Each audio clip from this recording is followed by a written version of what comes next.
Cette année, février, ce n'est plus seulement le mois de la Saint-Valentin, c'est aussi le moment pour tous les Français de relever le défi lancé par l'organisation Envers et contre tout, Février sans supermarché. Attention, cette troisième édition n'est pas un boycott, mais une invitation à changer son mode de consommation. Ne pas forcément se précipiter vers la grande surface la plus proche pour remplir son frigo et ses placards. Exit les innombrables rayons des supermarchés, le but est de varier ses sources d'approvisionnement, comme l'explique Lauriane, 37 ans, que j'ai rencontrée à Lille. Alors l'idée du défi, c'était déjà de voir si j'étais capable de me passer de supermarché pendant un mois complet, tout en essayant de garder plus ou moins la même façon de vivre, quoi, sans forcément me priver des aliments que je peux consommer d'habitude. Là maintenant, l'idée c'est vraiment de réfléchir aux commerçants qui vivent pas très loin de chez moi, qui vendent pas très loin de chez moi, et de pouvoir dire bah voilà, je vais aller à la ferme, à la ferme ils vont vendre des légumes, ils vont vendre du fromage, ils vont vendre des œufs, donc je vais aller acheter là. Tiens, il me faut, j'en sais rien, 3 kilos de pâtes, je vais aller au magasin de vrac qui vend les pâtes, etc. Donc c'est vraiment ça, c'est décomposer ce dont on a besoin par rapport aux commerçants qui sont le plus près possible. Décomposer son alimentation en allant à la ferme, au marché, au magasin bio, de vrac ou dans une AMAP, c'est avant tout s'émanciper de la facilité et de la rapidité offertes par les supermarchés. On réfléchit réellement à ce qu'on va mettre dans notre assiette pour acheter le nécessaire.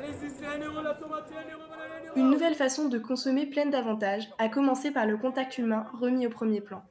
D'un point de vue humain, c'est beaucoup plus intéressant parce qu'en fait on parle aux gens. Aller parler à la personne qui tient le petit magasin de vrac du coin ou au petit fromager du coin qui vend ces super fromages qui fait goûter 25 tonnes de fromage quand il va, c'est quand même beaucoup plus sympa. Beaucoup plus sympa pour le moral et plus sympa pour l'environnement aussi. Les aliments sont issus de circuits courts, ils sont souvent de saison, l'on trouve beaucoup de produits bio et le zéro déchet est prôné. Les nombreuses alternatives permettent de rendre le défi accessible à tous ceux qui sont prêts à bousculer un peu leurs habitudes de vie, et contrairement aux idées reçues, la tâche n'est pas insurmontable. En fait, c'est plus difficile parce que c'est plus lent.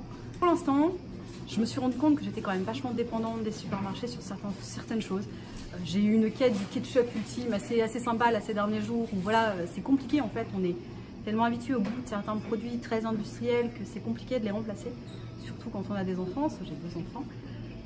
Et en fait, sur certains autres aliments, je me suis rendu compte que c'était hyper facile en fait de les changer. Et rassurez-vous, même en cas de difficulté, l'organisation Envers et contre tout rappelle qu'aller dans un supermarché en février n'est pas un échec.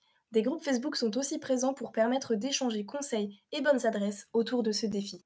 Mais non, pour l'instant, j'arrive à continuer de vivre normalement. C'est ça, je pense que l'idée là, c'est de réinterroger vraiment et de continuer à mettre en place des vraies habitudes. En clair, février sans supermarché, c'est un défi personnel qui pousse à se questionner sur notre consommation. Un premier pas vers l'évolution de son mode de vie à long terme, afin d'être plus en accord avec l'environnement. La réponse n'est pas forcément dans les grandes surfaces.